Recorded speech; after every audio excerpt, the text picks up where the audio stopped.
You wanted the best. You've got the best podcast. The hottest podcast in the world. The Chris Voss Show, the preeminent podcast with guests so smart you may experience serious brain bleed. The CEOs, authors, thought leaders, visionaries, and motivators. Get ready. Strap yourself in. Keep your hands, arms, and legs inside the vehicle at all times, because you're about to go on a monster education roller coaster with your brain. Now, here's your host, Chris Voss. Hi, folks. It's Voss here from thechrisvossshow.com.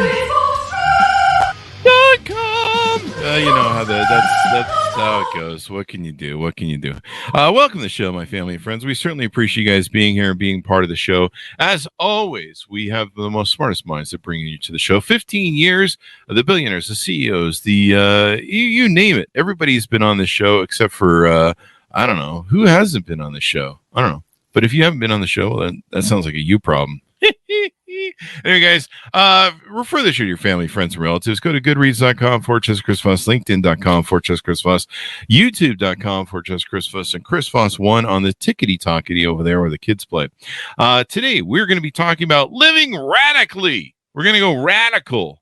The show's going to be all rad, eh? Is this the 90s? What are you doing?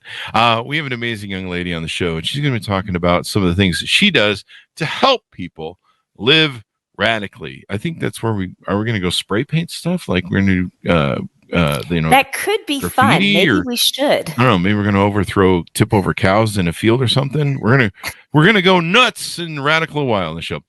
Jamie Gantt joins us on the show today. She is an ICF certified coach and workshop facilitator dedicated to helping individuals create positive change in their life. She has a background in positive psychology and people management, and brings a unique perspective to her coaching and workshops by combining evidence-based practices with a compassionate, client-centered approach. After experiencing burnout and a spiral of depression at the peak of her career, she embarked on a journey of self-discovery to find the key to unlocking true happiness and success. So see, people, you're finally, after 15 years, going to get the true key to unlocking all of the happiness and success you want. Through a lot of trial and error, she discovered the power of focusing on the one true thing that matters, self-care. Now, Jamie wants to share her hard-earned knowledge with others so they can avoid the same mistakes and pitfalls she encountered. Welcome to the show, Jamie. How are you? Hey, thanks, Chris. It's great to be here.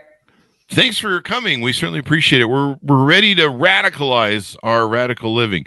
Give us your .com so people can find you on the interwebs, please. Yes, it is radicallyalivecoaching.com. All right, let's get radical. So give us a 30,000 overview of what you do in your words, Jamie. Yeah, so what I do is I basically work with people to help them sort of uncover what it is that they really truly want and help them create an action plan to get it. And when I talk about living radically, it really is about getting to the core of what you truly want. I think too many of us live our lives chasing after success and chasing after dreams that were never really ours to begin with. They were just sort of programmed into us from a young age, influenced by parents, teachers, older siblings, whatever. And people get lost in that, and they find themselves burnt out. They find themselves maybe achieving a certain level of success and still not feeling so great.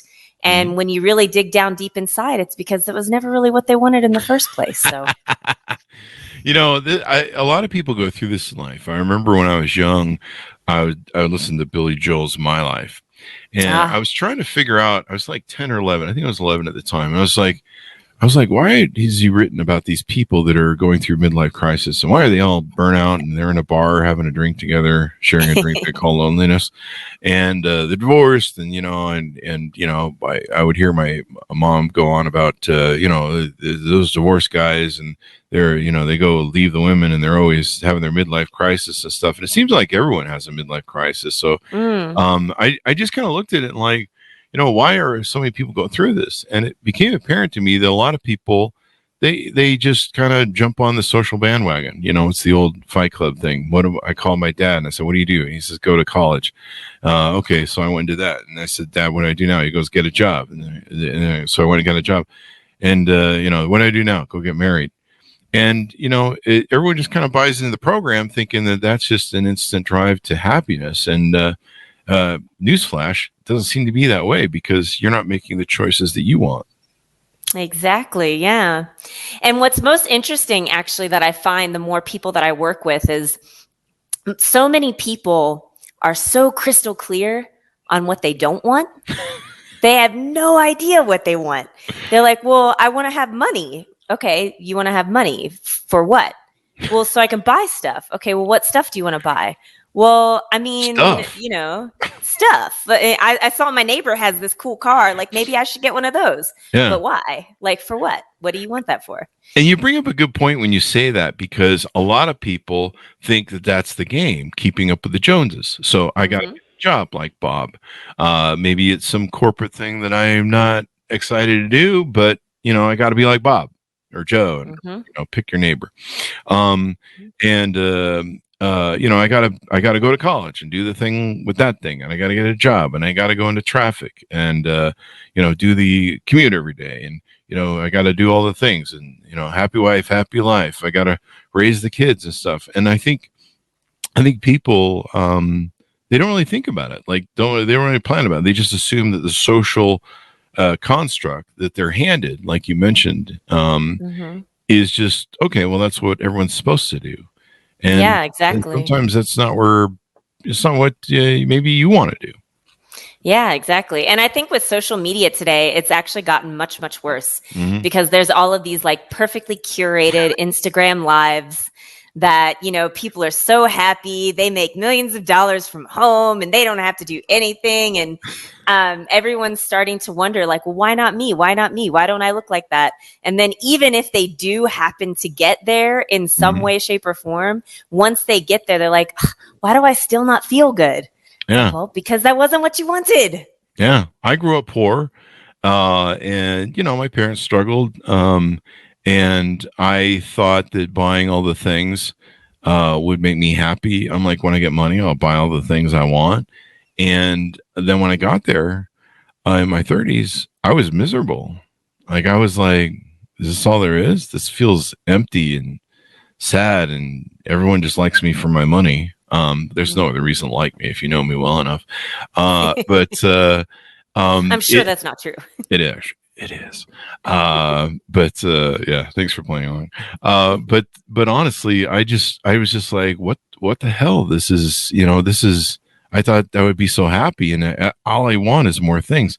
And falling back to the Fight Club reference, it became that thing where the things you own end up owning you. And you're like, this is really like, now I've just built, to me, it became an elaborate, I used to tell people I just live in a gilded cage. We built an elaborate, very expensive gilded cage, and now we're trapped in it. I had companies I owned I wasn't really interested in doing, but they were successful and I enjoyed running them, but I was unhappy.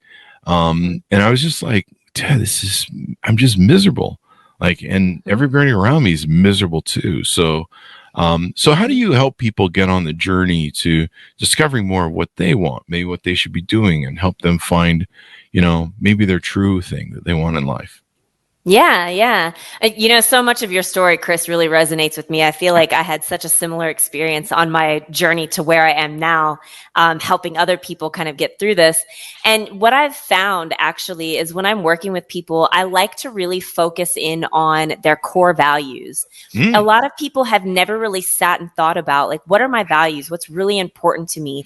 What actually drives me and motivates me? And what values are mine and what values were actually put into me or influenced upon me, through my upbringing, through my background and culture and people I hang out with, etc. So I really like to dig into the values, and I do a lot of what I call values-based self-care and values-based goal setting. And so I like to work with my clients on really digging into like who they are at their core, what is really, really meaningful to them, and then build a plan around that. And self-care is a huge one. I really, especially with women, I work with a lot of women. Women have this terrible habit of putting themselves last always, We're always last. Everyone else comes first. Everyone else comes first. And so that the burnout is inevitable when you're doing that. I don't know if you've ever heard the saying, you can't serve from an empty cup. That is very true. But it's so true. And so I really focus in a lot on that self-care and those values. And people are sometimes shocked at what they uncover. They find out like, oh, I always thought that, loyalty and things that make me feel obligated are important. But I actually learned that from, my father, who learned it from his father, who et cetera, et cetera. And so it wasn't actually something that was important to me at all. Mm-hmm. So it's interesting. Yeah, it's something where like my dad told me, or my family told me, or I thought that if I bought this, and then people kind of wake up, and sometimes they don't wake up till midlife. They decide that they want to. And I think something has to happen. I think that leads us into my next question for you. You said one of the challenges you had was overcoming burnout. Talk to us about that and how you worked your way out of that and got to where you are now. Yeah. So my story is actually crazy. I feel like I've had a couple of different sort of turning points. But my upbringing was quite toxic. So I grew up very poor. My parents they divorced when I was very young. My stepfather struggled with drug and alcohol abuse, and my mother sort of fell into that spiral with him. So it was just a very unstable, very toxic household. And through that upbringing, I sort of picked up a lot of those similar patterns. And I was going nowhere fast when I was in my early 20s. And I had a little bit of a turning point. And I was like, oh, I don't want to end up like my parents. Like I refuse to be like my mother. So I thought, I'm going to get on the fast track to success. So I went and I got my bachelor's in business, and I was the second person in my family to graduate from college. My sister was the first. And I got a corporate job and I worked my way up the ladder. Now I'm managing a team of 32 people. I'm making good money. I'm like, yeah, I'm doing all the good things. Married a wonderful man who was, brilliant on paper. And it from the outside looking in, it probably looked like I had a pretty good thing going. But through all of that, I was really, really miserable. Everything should have been amazing. I was comfortable. I was living in Chicago, which is such an amazing city. Everything was good. My job was good. I had benefits, 401k, all that stuff that you're supposed to have when you're an adult. I'm ticking all the boxes. And I felt like my soul was being sucked out of me every day. So often I would get up in the morning and think, oh, what kind of excuse can I come up with to call off work today? I don't want to do this. I can't do it anymore. It was just like I was lather, rinse, repeat, same thing over and over again. And it was just... So was it because your heart and soul wasn't in it, or was your heart and soul not in the work, or the way it was applied, or what was the thing that was off there? Yeah, I think that it was a combination of things. I think that while I did enjoy a lot of the work that I did, my heart and soul really wasn't in it. It wasn't something I was passionate about. It was just something I was good at. We can be good at a lot of things that we're not really passionate about, So I wasn't really passionate about what I was doing. And I think also because so many decisions were being made for me, I wasn't really I felt like I wasn't calling the shots in my own life. So, within my relationship, the marriage has since ended with that person, but during that relationship, it was always everything had to be a discussion. And ultimately, I felt like my decisions weren't my own.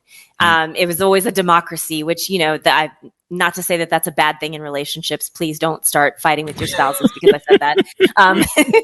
But it wasn't working for me at that time. And I couldn't, make my own schedule because I was in the hands of my boss, who said, you must be at work at 8 a.m. You've got to stay here till 6 p.m. You must show up in this way and this way and this way.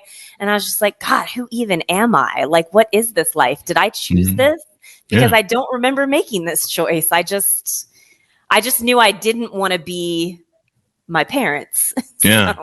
I just tried to find whatever the opposite was, and ultimately that wasn't really who I was. And sometimes what I found, and I think this is pretty common in psychology, is young women who have instability at home, especially with the father, they tend to make their first choices badly. And so that may have been what happened with your marriage. Is you pick someone because you were checking off the boxes. You're like, what do I do now? I go get married, and you think that everything works out, but actually the choice is one of the most important things to take and do. And sometimes you're looking to fill that father role too. That's what I don't know about yourself, but in general, what I find with women who end up in the sort of situation, they're trying to fill the father role because they had a weak father growing up, or their father had issues. So they're trying to fill those shoes, and they tend to make bad choices very early on, and then they go, oh, this isn't fun at all. Is that Oh, oops. Oops. Yeah. No, I think that does ring true. And I think, especially in my situation, and what I've found with other, women that I've worked with as clients, who've had some similar experiences, is it's a little bit of trying to kind of fill that role, but also it's somewhere along our development, because that figure was missing, we don't feel like validated just for being ourselves. We feel like somehow we need to earn love, safety, and belonging, which I think is human nature. We all want love, safety, and belonging. That's kind of like at the core of our being as humans. When you look at like the evolution of humans, connection has always been a big part of our survival and our perpetuating, on this planet. So we need that love, safety, and belonging. We will do anything we can to get it. And oftentimes, for young women, if we are missing that male figure, we think that that's the piece that's going to give us love, safety, and belonging, because we feel that the male absence is the reason that we feel unstable. And so we start seeking that in other areas. And often it becomes something that we seek in romantic relationships, which doesn't usually pan out very well. Yeah. People really undervalue the imprint of a good, solid man who's a father figure. It's the imprint that it makes a difference of a lifetime. I'm 55 now. I can see it. I can see the wreckage throughout a whole life of people that don't get help and get some assistance or psychology on it. I know people in homes with alcohol abuse and different things like that. The instability is very hard especially for women. For kids in general, they just don't understand it. They don't have any tools because they're new, and they don't have any tools to deal with why mom and daddy are unstable and stuff. And so they're usually seeking stability from wherever they can when they get out in the world. And unfortunately, they'll get into relationships that seem like they're stabler, but they're not maybe quite as healthy, or sometimes it can get worse. So when do you finally hit your cathartic point on your burnout and want to get out of it? I don't think I understand. Say that again. I'm sorry. When do you finally hit your cathartic point with the burnout of your job, and you're working your job, and you're just hating every day? When do you finally break? When do you finally go, hey, I'm not doing this anymore? So like for me personally, or for people in general? So for me personally, it was, I think I must have been 12 years into my career. Wow. By this point. So I was a customer service manager, at an energy company in Chicago. And I remember just thinking, I was like, you know what, if I have to live one more day like this, I'm going to just lose my mind. And weirdly enough, I made the decision, and I did this without speaking to my husband, which later became a big old fight. But I was like, I decided I wanted to leave the job, and I wanted to go do something that I enjoyed. And I was getting really into group exercise at the time at the gym. And I decided to go be a personal trainer, and I started teaching exercise classes, because I was like, I just want to do something fun, and I want to do something that helps people, that feels good. And who doesn't want to be in shape? So let me just go do that. So I went from making just under 6 figures a year to making $10 an hour. Whoa! And well, you got to build somehow. You got to start somehow. It was quite the transition. But yeah, I think it was just really, I remember walking into my job one morning, and I went to go and have my normal morning check-in with my boss. And I remember just like, so I was walking just the walk from the train to the building, maybe about 6 minutes. That was like the longest 6 minutes of my life. And I think it was like a Tuesday morning, and it was an otherwise perfect day. It was summertime, and Chicago can have some beautiful summers. And I'm walking, and rather than enjoying this weather and thinking, oh, it's going to be a great day, I'm thinking, I do not want to step foot in this building. Like, it was like I felt like the weight of the world just sitting on my shoulders. I was like, I cannot do this anymore. Like, I just can't. I was dreading every moment of it. And when I felt that, and like just the physical feeling of heaviness, I was like, you know what? Something's got to give. Like, I can't do this anymore. I just can't. And so you quit your job and went to the thing, and I imagine you started searching for things. I mean, you teach now technically with being a certified coach. Maybe you just really wanted to help people and get better, whether it was working out or, coaching or some sort of instruction or teaching thing, maybe? Yeah, I think that's ultimately what I figured out. So, and I realized through my own self-seeking, because I really just wanted to get out of this slump. And so when I started teaching exercise classes, I also got really deep dive into personal development. Started listening to, Tony Robbins and all of these other major influencers in the personal development world, reading lots of self-help books and, learning more about who I am as a person, what I want to do, things like that. And I sort of learned along the way that what I really enjoy is the sort of supportive role and the teaching role. So even as a manager, I would sometimes put together my own little makeshift teaching trainings for my employees. I would partner a lot with our HR department. I was like, hey, I think I want to do like Strengths Finder with my employees. I think this would be really great. And I'd put together my own little training curriculum, and it just sort of became a thing. And that was the only time I ever enjoyed my job.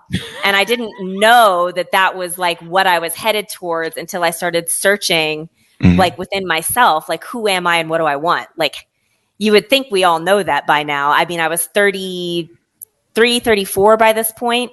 And I'm like, shouldn't I know this by now? But no, I really didn't know who I was or what I wanted. And as I started kind of sifting through that and learning all of these different things, I was like, oh no, I think I actually want to do coaching. Like, this is where I'm meant to be. And I found myself, because I was making $10 an hour at the gym, I found myself looking for another job to get more income. And wouldn't you know it, I landed a customer service support role at a company called Health Coach Institute. And it was a company that taught people how to be coaches. Wow. And I was like, oh, what is health coaching? What is this thing that you're talking about? And as an employee there, I learned more about the coaching world and what it means to be a coach. And I started on my path at that point to getting my certification. And ultimately, I went back to school to get my master's in psychology. Wow. Because it just really spoke to me. And I was like, no, this is definitely what I want to do. And yeah, like ever since then, I've just been on the path, finding people who need my help and helping them. Yeah, because you survived the burnout transition, the whole thing there. And, it's interesting to me. I've been through so many, they need to tell people in life that you're going to go through a million different journeys. I tell my nieces and nephews, I go, be a story collector, go through life and collect stories. Take a look around. It's going to go really fast. It's going to go faster than you ever think it will. And enjoy the journey through the forest. There's a million different pathways to go down. Life is a giant catalog, and you can choose your life. And but just enjoy. Take some time to look around, because it can move really fast in you. And that's what I tell people. But the thing is we change so much as we grow. You talked about how after 12 years you're finding yourself, and you should have known what you are. Sometimes it's just about that we just kind of grow in a certain way, or we grow into a certain way, and we go, hey, I'm somebody kind of different now. I mean, I've been somebody different in about every, 5 to 10 years. I go try on different things. Like, one time I was like, hey, I'm going to be a cameraman I'm going to learn photography and try and be a professional cameraman for 5 years and, spend $1 billion on cameras and crap. And then after a while, I was like, not really into this because I suck at it. And the editing's a lot of work. The camera stuff is fun, but the editing, a nightmare. Yeah. And trying to get everything right with the lighting, I'm just like, oh my God, I just want to press big, And so then I didn't like that, and they moved on. And so I think people should realize, or maybe get told when they're young, someone should have a little book and say, there's going to be a lot of different changes in your life, and it's okay. It's okay. You don't have to. I think maybe some people think that because they bought the, that single serving sort of Fight Club, I got the couch, so, I got that couch thing fixed for life, that there's no other way, or that's going to be the journey for the whole of their lives. Mm-hmm. And in many cases, you may go, I don't really, this doesn't fit me anymore. Kind of like it kind of sounds a little weird, kind of evil, but like kind of like a snake sheds its skin, or an animal sheds its skin and becomes something else. Or like what's a better example than a snake? Because people don't like snakes. Like a butterfly, a moth to a butterfly. Yeah. And people molt and change, and it's okay. Mm-hmm. Yeah, absolutely. 100%. And I think that's the thing. Like, I always joke around that I've lived so many lives in my short 42 years of living. Like, I've lived so many lives. And I think that what I often hear from people who are in my age group or a little bit older, so often they think, but it's too late for me to change careers. It's too late for me to do this. And I'm like, no, it's really not. Like, nobody says, I mean, we get to the end of high school, we're 18 years old, 18. We know nothing. And we're supposed to decide the career that we want for the rest of our lives at 18. Come on. I don't care what you went to school for and what your degree's in. You could go to school again. I see people going back to school in, late 50s, early 60s. Like, it is never too late to make a shift. And you can always decide the next chapter of your life, because you don't know how long it's going to be. With medical science today, stem cells and whatnot, we could be living to 120. You might as well just go allow the shifts and the ebbs and the flows and do your thing, because, it's fine. And there's AI. We can all be gone tomorrow by Terminator. Right. So there's that. Now, you talk about something in your work called the power of radical acceptance. And of course, we tease that out at the beginning of the show. Tell us what that means. Yeah. So radical acceptance, interestingly, is what influenced the name of my coaching practice. But I learned this term when I was getting my degree in psychology. And it's a term that basically says that we are accepting our situation wholly, mind, body, and spirit, even if we don't like the facts. So it's accepting the facts of the situation, and it's accepting the emotions that exist around that situation without trying to change it. And I absolutely love this idea or this concept, because so often, and I'm still guilty of this, like, none of us are perfect, obviously. But so often we find ourselves trying to time travel and trying to change things. So, I mean, how many times have you stood in the shower replaying a conversation thinking, oh my gosh, I should have said this, or, oh, if only I had done that, or, oh, this would have been better if I had gone this way instead of that way. Or you get stuck in indecision and you're thinking, should I go this direction or should I go that direction? What if I make the wrong choice? And what if this? What if that? What if this? Like, we get so wrapped up in all of this stuff that's outside of our control. We have very little control in our human experience. Control is very much an illusion in so many ways. And when it comes to radical acceptance, when you can find yourself sort of coming back to this concept and coming back to this idea that, you know what, I don't like this. However, this is where I'm at right now. This is my life. So from here, if I can accept that this is where I'm at, now I can make a choice. If I don't like where this is, I don't like what's happening, what's my best way forward from here? Rather than trying to change it and berate myself for making the wrong decisions that got me to this spot, just, okay, this is not where I wanted to be. I made some choices that got me here. Not so much what I'm aiming for. Let me redirect. Yeah. It's a much kinder way to move forward than to sit there and think, oh, if only I had, or if only I could, or if only I did, just doesn't get you anywhere. You can't time travel. And I think people maybe have to have radical acceptance for what that journey has to be from one ship to another, or from one path to another. It's not always easy. You just can't be like, be doing, I don't know, working at a cardboard facility one day and you're like, I'm unhappy. And you're just like, and then, the next day you walk into that perfect thing you love where, I don't know, you teach gardening or something, It just does. It's just like, you just don't go like, well, I'll quit this. And then, oh, there it is. It's the shining beacon on the hill thing that I need to go do. There's kind of like a journey you have to go on and a little bit of wandering. And sometimes, sadly, kind of the way our world works, financially, they don't make it easy. But I think that's kind of I don't know, you could probably do some joke about an evil plot of the billionaires want you don't want the you to quit your job. Conspiracy They don't want of you the to quit your corporation. job. Yeah. Stay in your jobs. Anyway, we're just joking. People don't start a cult. But you sometimes, like, you went to, when you made your change, you had to go from a high paying job to $10 an hour, but you can't. I think the important point about that is you can't put a price on feeling fulfilled and doing something you love. Right? Yeah. So, well, maybe initially you're making $10 an hour. You're not showing up every day going, I want to just jump out one of these windows here. I actually am kind of enjoying myself. You can't put a price on peace. You can't put a price on finding what you love to do. And so sometimes you just got to go through that cathartic journey. Yeah, absolutely. I think that's so true. And I think that's what a lot of people lose sight of. Because yes, I recognize, like, money makes the world go round. This is the world we live in, whatever. But at the same time, like, you don't need, the super fancy car or the super fancy house or whatever, because you really can't put a price on your peace. And I think often, what I see, and this, I actually do work with companies as well to try and help them with employee satisfaction and employee burnout.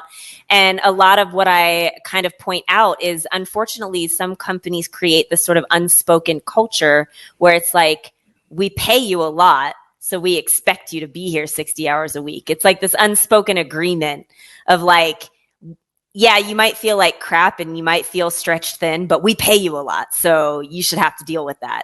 And I think a lot of people put themselves in a position where they think like, oh, but it's so much money. I can't say no. I can't set boundaries. I can't do this. I can't do that. And it's like, you know what? If you're living that life, it's just not worth the money. It's just not worth it. Yeah. It's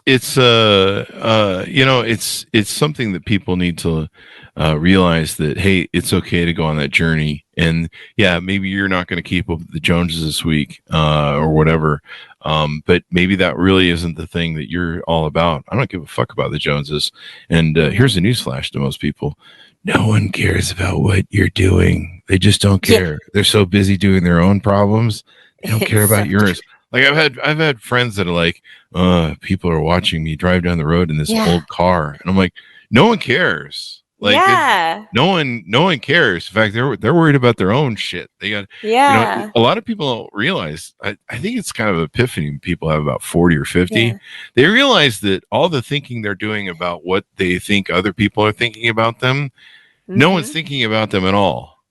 And they're just like, absolutely. No one gives a crap. Like, I don't.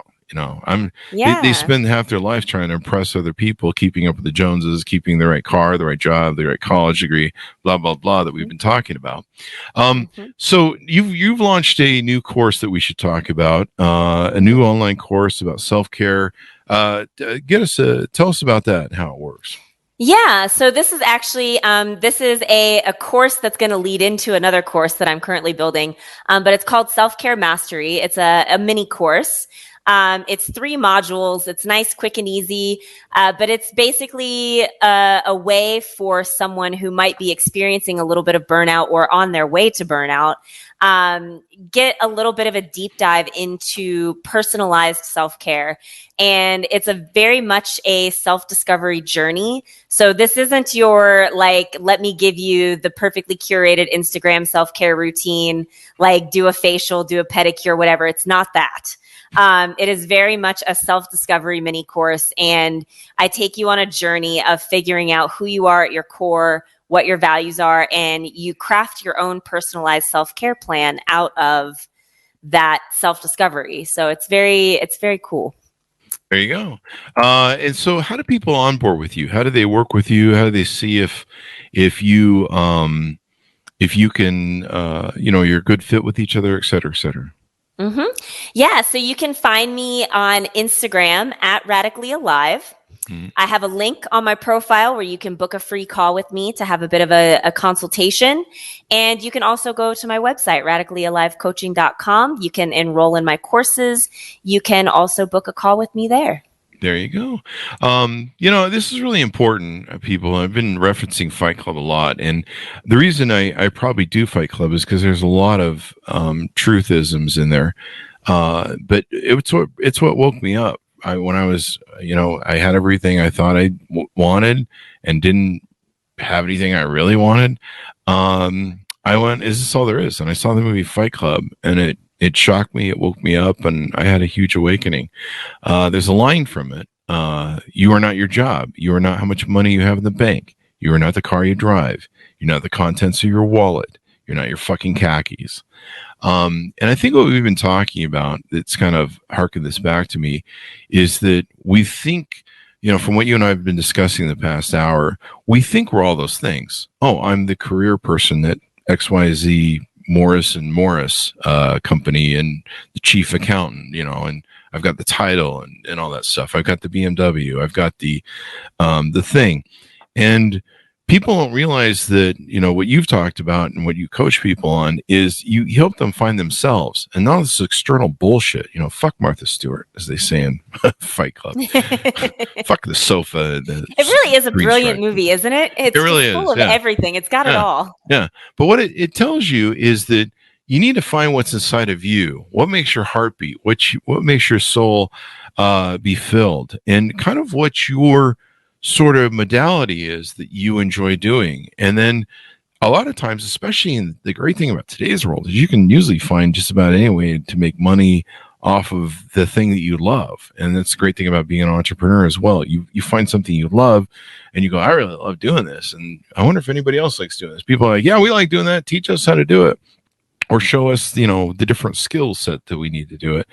And so I like that Fight Club quote, because what we've been talking about is not just finding what the social world hands you and says, get the job, get the picket fence, get the career, get the title, get, blah, blah, blah, blah, blah, do all the hoops. And a lot of times it doesn't work out, get married, have the kids, everything will be fine. And, I know a lot of people that you think they'd have everything, but they're freaking miserable.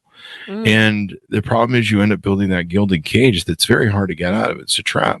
But really, we need to find out what's inside of us, like what you said about coaching people, and what we really want and what would fulfill us and fill our internal buckets as opposed to our external buckets.